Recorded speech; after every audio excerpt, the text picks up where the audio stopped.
Welcome, everyone. We are here today with Dr. Al Paredes. He's got a local practice. He's a member of our advisory board, and he's going to tell us exactly how, through his life as a veterinarian, has had 10 practices, made them all hugely successful and economically viable, more than most of us could realize. So welcome, Al. Thank you. Glad you're here. Good to be here. All right. Let's get started with telling us about your current practice. Current practice is a one-man practice here in Florida, in Indian Rocks Beach. Mm-hmm. We have small staff. And small staff, how many? We have my wife's office manager, I'm the veterinarian there, and we have two full-time, one part-time staff. Okay. And what volume do you do annually? We do around between $900,000 and $1 million a year. Okay. And the margins that you're able to create out of that? We have a high profit margin, 60%. It's probably unusually high because of the low overhead, the way I like to run the practice, the way I like to design them and do it. Okay. For our listeners, I would like to repeat that. He has a 60% return. I'm going to ask him, would you tell us how you do it? Well, you do it by, first of all, you set the practice up where they don't have a big overhead. Every practice I do a little differently, but if I'm going to dial in a brand new practice, I'm going to buy as much used equipment as I can. I'm going to have minimal staff. Mm-hmm. I'm going to have extended hours. Mm-hmm. And we're going to have basically some low-cost spay-neuter vaccine programs, because that's the kind of low-hanging fruit, that's a very high profit margin on that kind of stuff like that. Alrighty. Now, as we were talking earlier, you were saying that you've had 10 practices. Right. All right. So tell me about how you came about that, method of how you decided that you wanted to do that. Well, the way it turned out was I enjoy being a veterinarian, but I get apparently bored easily by just being in the same practice day after day. Right. So just if you look at my track record, I like to be in a practice about 6 years, and I sell it. I do another one for 6 years, I sell it. And it was fun building them. All the phases were fun. There's the creating phase, there's the kind of maintaining phase, and there's the selling phase. Yeah, the game's over. Yeah, and then the building phase was always relatively easy and fun. Mm-hmm. And the maintaining was fun, but not, I didn't want to look at it and go, I want to do this in this spot for 30 years, I see. All right. Now, when you're trained as a veterinarian, mm-hmm. do they also train you how to run a practice? Not even remotely do they train you in that area. In fact, I don't even train to be a veterinarian that well, because I don't give you lots of, mostly book learning, but not in hands-on experience. And unfortunately, the old adage that those who can't do, teach. Uh-huh. As business people, they generally weren't that good, but there were some very good teachers. Okay. Now, when you came out, you had no experience in running a practice. Right. And as I understand it, you worked for other vets for a while. Yeah. To gain some experience, right? Well, I'd worked in an animal hospital since I was in 8th grade. So, dating myself a little bit, I'm 64. So back in the day, you could, I started working in a kennel as a kennel boy. And then after a few years, I was a technician. I stayed that level mm-hmm. all the way through till I got out of veterinary school. So I got to watch the vets and see how they did it. Okay. In a couple of different practices. I worked some emergency practices. I worked at just regular small animal practices. And then when I got out, I wanted to work for experience, not for money. So I found the guy that was the most business savvy guy I could find. And in fact, Bob had probably, in this time, probably 10 or 15 animal hospitals in Los Angeles. Okay. So he knew a lot about, but mostly he knew about real estate. He wasn't really much into veterinary medicine, but he learned a lot about business from these guys. Okay. So, and then and working in different animal hospitals, I got to see different guys' styles. Mm-hmm. And I picked my own style that I like to do. All right. I think that's important to you. Yeah. All right. So there is not one cookie cutter practice management idea. Some guys like a little bit of in veterinary medicine, there's everything from the spay and neuter clinic that just kind of runs. Well, I've worked at spay and neuter clinic. We did maybe 40, 50 surgeries a day in the mornings, half day rather. And to work in emergency clinics, which was very high tech. I do everything just perfectly by the book, make everybody happy, the owners of the emergency clinics, make the referring veterinarians happy. Yeah. And, it was an emergency, so these are more difficult situations. Okay. Now, at some point in time, when you got started your own practice. Tell us about the hours that you were working and how you expanded that practice. Well, there was the first main one I worked at. I worked for another guy for a couple of years, and then I went out and I leased a practice. Mm-hmm. But I was working essentially 6 days a week, and it was probably 9 to 6 almost every day, and I was getting pretty burnt out. Just like after about 2 years, I was like, I can't do this for 40 years. This isn't what I thought it was going to be. It's just too tough. Okay.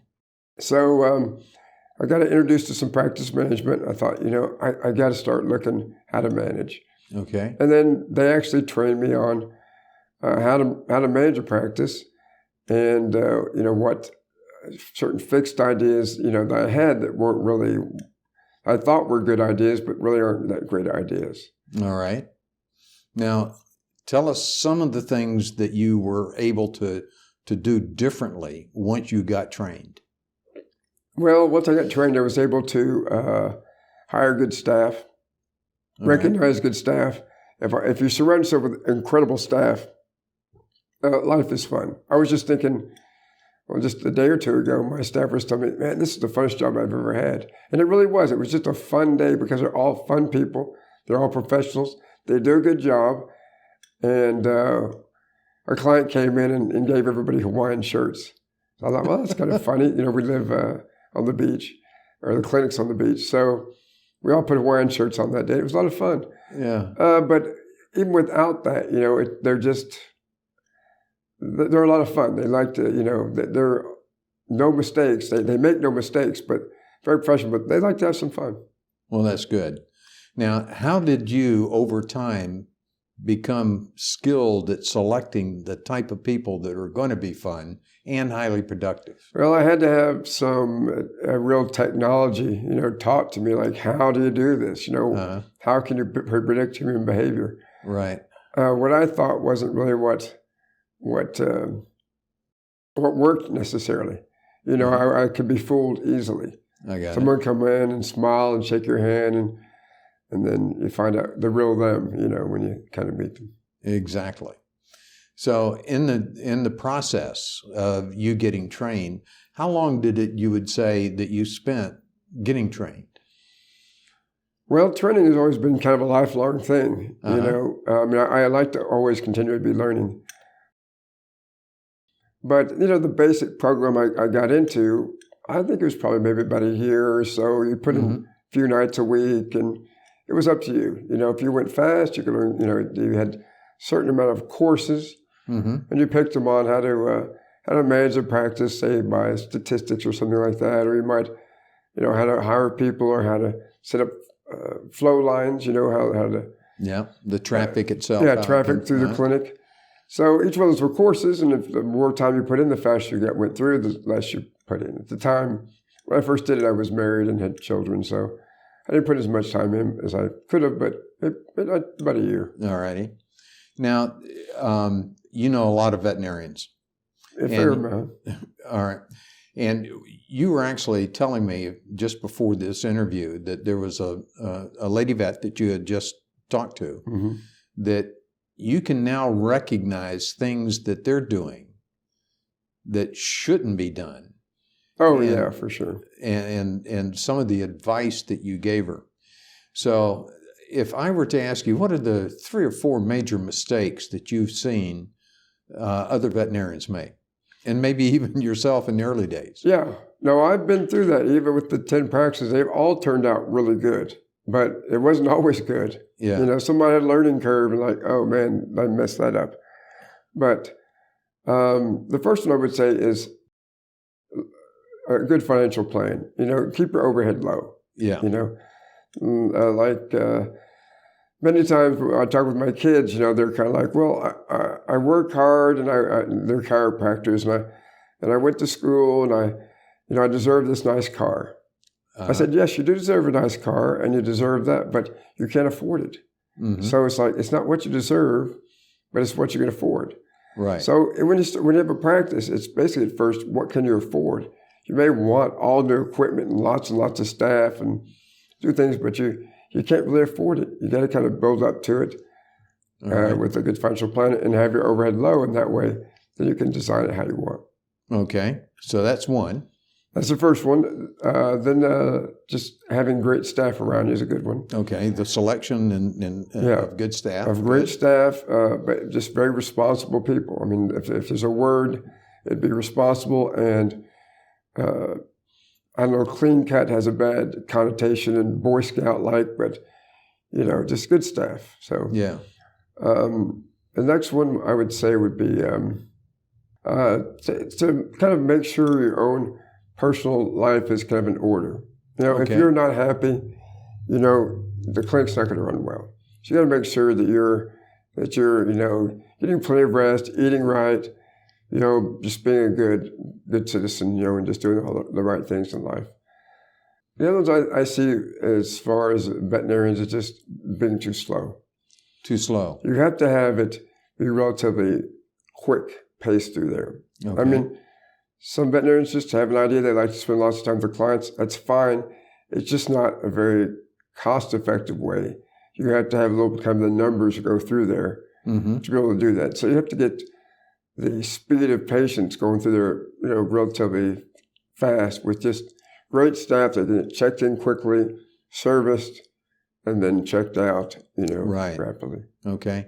So the administrative front end to your clinic has to actually operate in such a way that all of this flow through the clinic is really going, right? Yeah, I mean, your front receptionist and your office manager are just critical. I mean, the office manager kind of oversees, you know, puts that adult supervision in. But the receptionist, you know, it's the first front they come in and see. They have to be bright and cheerful and know what they're doing and be quick and not make mistakes and pull the records and things like that. Right. Because if they make the client angry, then it takes so much to turn it around. You know, if they make mistakes or, you know, didn't do the billing right or whatever. Yes. Billing mistakes, I understand, are one of the major upsets that could occur. Yeah, and you can bypass that several ways. I mean, some veterinarians put their own charges in, you know, it's computerized systems. They put it in themselves. Some use a charge sheet where they circle everything they want put in, and then somebody puts it in, and somebody else checks it. I see. And or the office manager checks it the end of the day or whatever. Okay. To make sure. So if I'm a veterinarian and I take an assessment, if you would, of my practice, and I look at the things that you just told me, they would be the key things that I should put my attention on. Yeah, that's what I would say, you know, especially just, and knowing why, you know, why is it important to have, you know, a kind of a speedy practice? You know, why I have to have, you know, efficiently, you know, why is that important? You know, it shows lots of different things. It's interesting. One of our surveys of existing veterinarians is they were reluctant to actually do a lot of promotion to get a lot of new patients. Yeah. Because it creates such confusion everywhere. Now, how did you handle that? See, that's very common. I mean, whether you're going to your personal MD, your dentist, or whatever, I mean, I'll call my dentist up. Can I get my teeth cleaned? Yeah, let me book you. In 2 months, we can get you on a Wednesday. Are you kidding me? On my practice, it's basically we have a motto. It's a little bit of a joke thing, but it's just the answer on the phone is "Come on down." Yes. It's like, now, well, how can they do that? Well, because the receptionist is very good. She's fast. Uh-huh. I'm fast. The technicians are fast. So they come in. We just have a fast flow through there.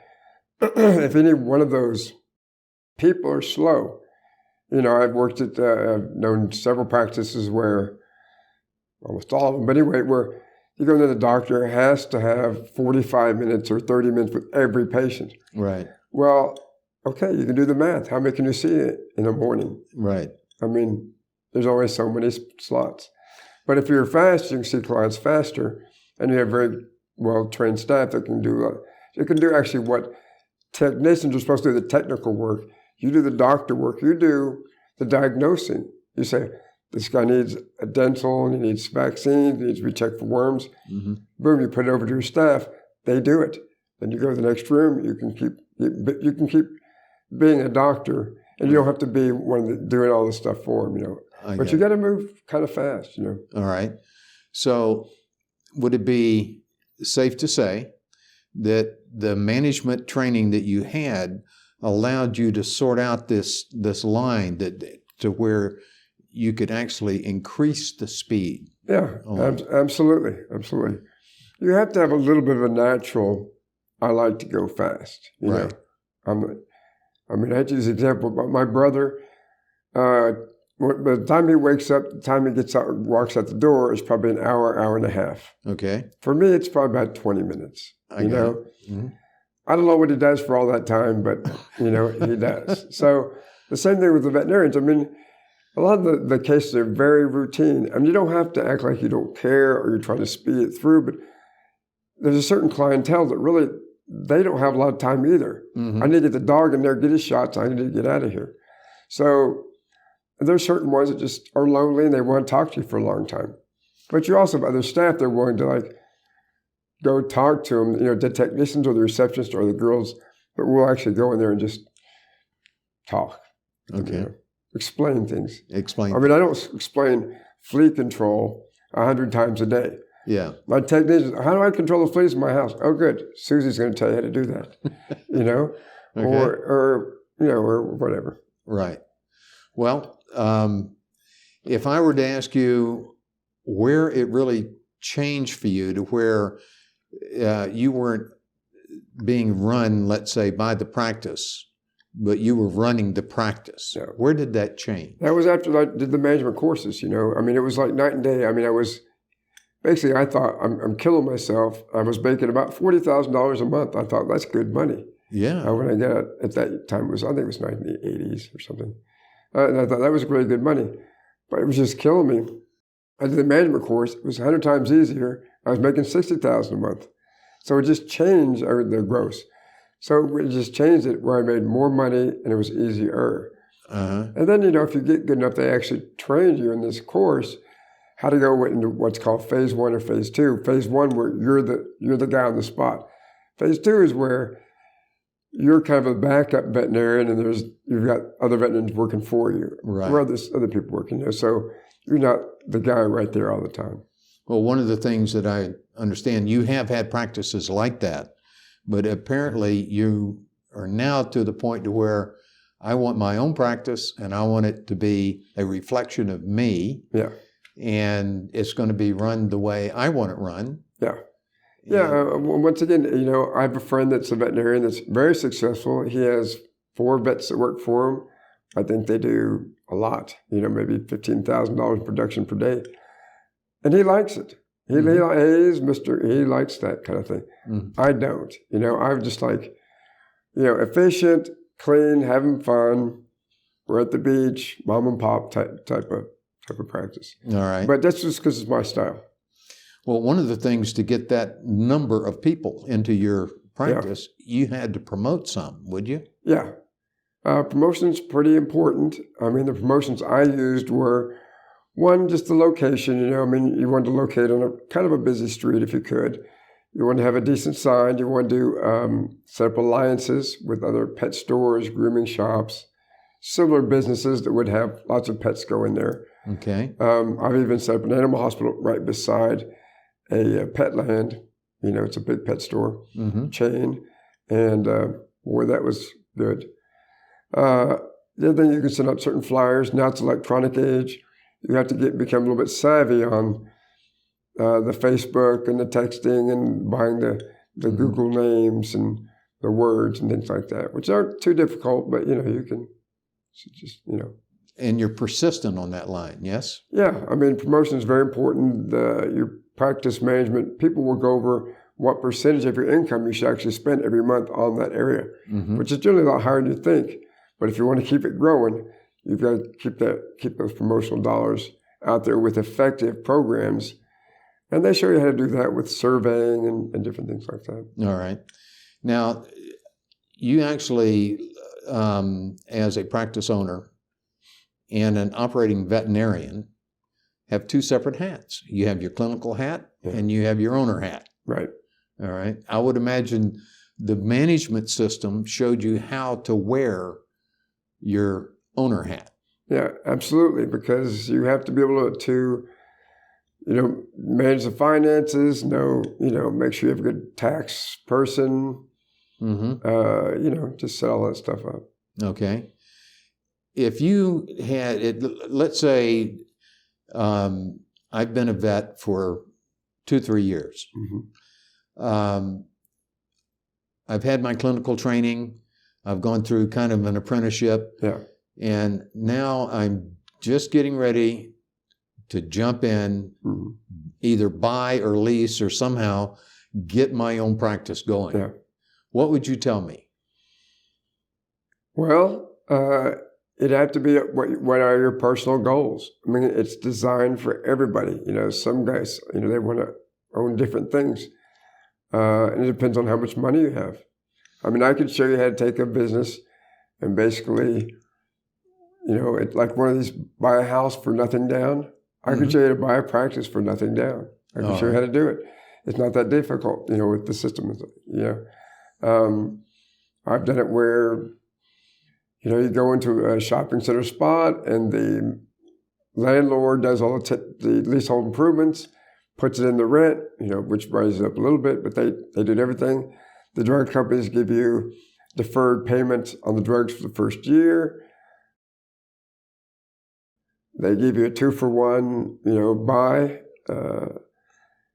and basically you go in there with no money in your pocket. Okay. If you want to do it that way, or you can get practices that existing, they're going really, they're going, but the guy doesn't have any management technology, he's burnt out. You go in there, you put in the management system works, and you can, the next day, or the next month, bring it up 10, 20%, and a lot more after that, because they're not wanting to be there, wanting to manage the practice. What sort of time investment do you think, a reasonable period of time anyway, for someone to master being able to manage his own practice? Oh, it just depends on the person's confront, how much they're willing to, their communication skills, how willing, how afraid they are of people. Yeah. And just how much time you're willing to really put in and do the courses or lessons and learn it. Everybody can do it, it's just a matter of some people are a little bit better at it than others, just naturally. They're a little more charismatic or a little natural leaders, but having the technology, which basically means everybody can do it if you just have the how to. Right. And I would imagine the management, practice management organizations that help you do this, like us, would have a coach, somebody to help coach them through all the process as well. Yeah. Generally, they'll have a consultant that kind of helps you. And they'll have a course room generally. You go into the courses at your own speed. And then sometimes, they'll have other people in the group. There are other veterinarians that are taking the same course. You can kind of, talk to each other and get ideas and things like that. Okay. Now, let's say I've been in practice, say 4 or 5 years, and I'm struggling. And I'm wondering right now, did I actually pick the right profession to be in? Right. What are you going to tell them? Well, if you're struggling, you've made one of those mistakes. I mean, you're struggling because generally you're not getting enough help from the staff. Okay. You're not making enough money. Your finances are out. Your promotions aren't effective. So you're getting enough new patients. Right. Or just your personal life's a mess. You're in the middle of a divorce or something like that, which makes life not fun at work. Yes, exactly. So. And what advice do you give them? Well, you have to get trained. Okay. You have to, you definitely want to get the meat and potatoes of it, from the courses. And then you'll talk to a consultant and it kind of evaluates, and from a exterior point of view, a third party point of view, like, what is it? What's off here? Let me know. Okay. You have to be open for help, right. Say, look, you can always evaluate for yourself. No, that's not really what that is, but you have to realize you're doing something wrong, and some successful people can point it out, what they would recommend.